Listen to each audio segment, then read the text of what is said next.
voilà, nous découvrons la pensée du jour qui est, c'est passé les bishops, pasteur, TD Jakes, voilà. De toute façon, c'est un serviteur de Dieu.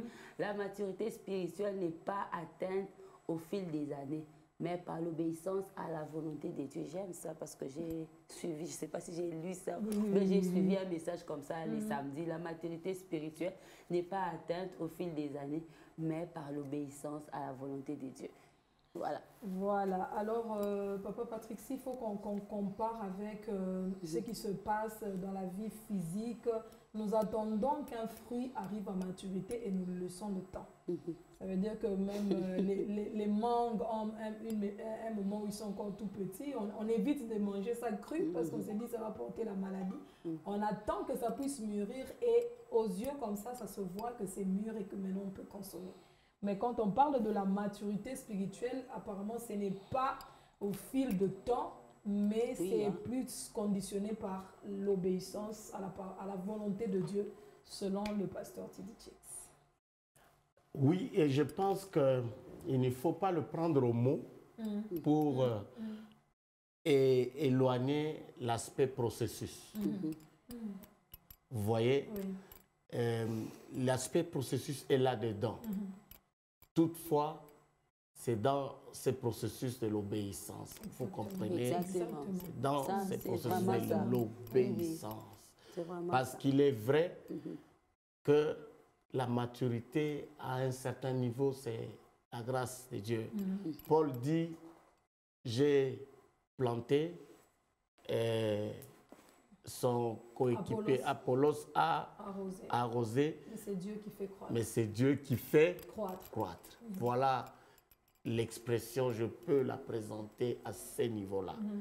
Vous voyez, il y a eu un processus qui a commencé avec Paul, qui a planté. Il lui fallut qu'il y ait Apollos pour venir arroser.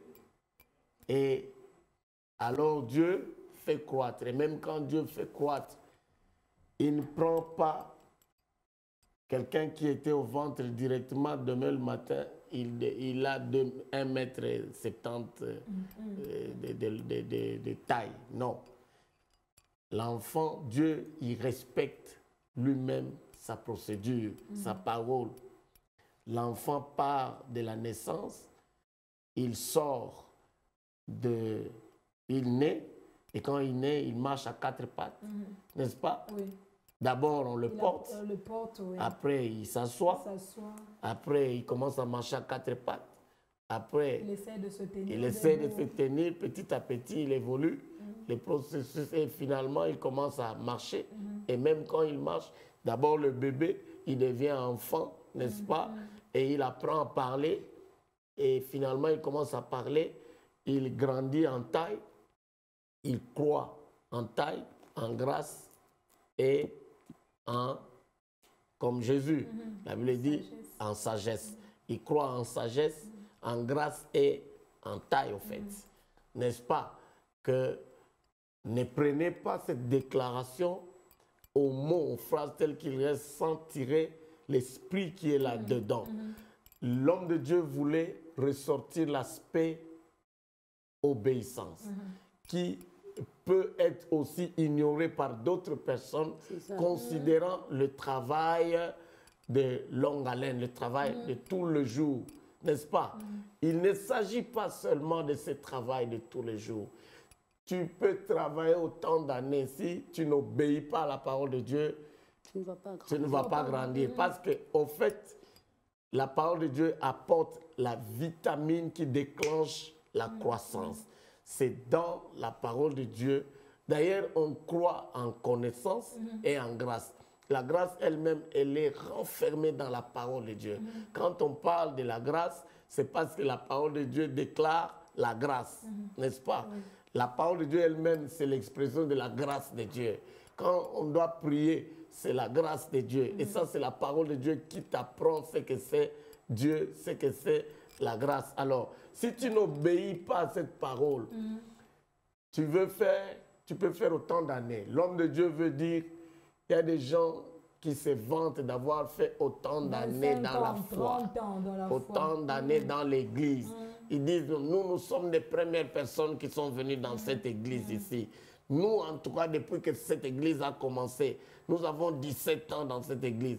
Si tu n'obéis pas à la parole de Dieu, peu importe que tu fasses 17 ans, quelqu'un vient, il fait 2-3 jours, une semaine, un mois, une année. Il vient même en 2017. Hier, j'ai suivi des gens qui sont venus, même pas encore 2 semaines, une semaine, qui ont commencé l'église cette même semaine avant donc le séminaire qu'on a eu. Oui. Avec les séminaires, ils sont venus, ils ont évolué. Dimanche, ils ont témoigné, avant d'être ressuscités, ils ont témoigné le Dieu de l'église qui parle de la parole. Sensible, la terre fertile, le cœur disposé à recevoir la parole de Dieu, ils ont reçu, ils ont été bénis. Donc l'obéissance vaut mieux que les sacrifices du temps. Madame, il faudra dire qu'actuellement, à l'église, au fil des années, on s'habitue à la maison de Dieu, on s'habitue à suivre les prédications, mais on ne se plie pas aux exigences de Dieu, ce qui fait qu'on ne croit pas. Exactement. C'est la maturité spirituelle aussi, ça veut dire que ça demande notre implication, notre participation. Au début de la foi, Dieu peut te dire, arrête avec telle relation. Tu arrêtes, tu fais un pas avec Dieu, fais telle chose, tu laisses tomber ceci, fais ceci. C'est là qu'on grandit. Regardez, Papa Patrick a parlé de ces bébés qui... Vous allez voir même que les bébés, à chaque phase de son évolution, il y a la part de la volonté de ces bébés-là. Vous allez voir, vous rencontrez un bébé de 3 mois, quand tu essaies de le mettre comme un bébé, il refuse. Il refuse catégoriquement. Pourquoi? Parce qu'il se prépare à commencer à s'asseoir. Et à l'âge de 7 mois, dès qu'il sait marcher à 4 pattes, c'est un bébé qui ne veut plus être au dos de sa maman. Il décide. Il décide. Quand vous le mettez, il pleure. Qu'est-ce qu'il veut? Il veut marcher. Et quand il apprend maintenant à marcher, à être debout, vous allez voir qu'il va encore continuer à refuser. Pourquoi? Quand il découvre quelque chose, il met aussi sa volonté pour pouvoir évoluer. C'est comme aussi dans l'église. Je viens, j'entends une parole. Je découvre cette parole. Mais quand je ne mets pas la volonté, parce que déjà, là, on entre dans les domaines du choix. Il y a les choix que je suis appelée à faire. C'est pourquoi je parle de ma volonté. Je décide, au fait. J'ai entendu que non, les mensonges, c'est mauvais. Le pasteur a prêché. C'est à moi de faire le choix d'abandonner les mensonges.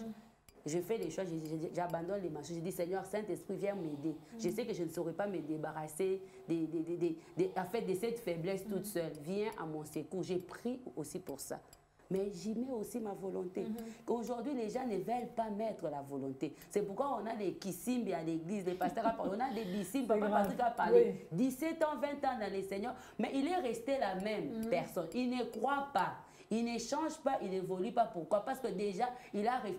Écouter la parole, faire un choix, il y a l'aspect de l'obéissance. Quand j'écoute que le mensonge est mauvais, je viens, je dis, j'arrête avec le mensonge, j'ai pris pour arrêter avec le mensonge. Donc, j'ai obéi à quoi? À la parole de Dieu. Donc, l'obéissance est un élément très important dans la croissance du chrétien.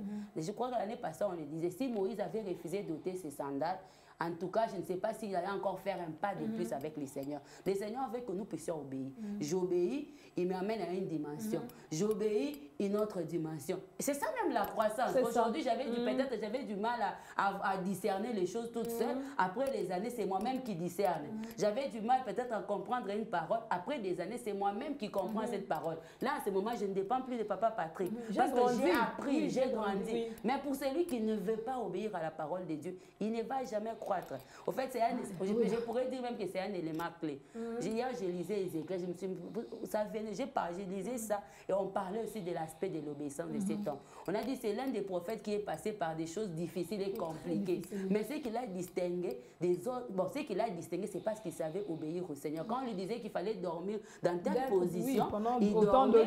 Et les jours suivants, le Seigneur l'a amené à d'autres dimensions. Je pense que nous devons vraiment nous appliquer si nous voulons faire des grandes choses avec le Seigneur et éviter un peu les récitations, genre, là on a déjà changé, on n'est plus à je suis, c'est la maturité dans la bouche de tout le monde.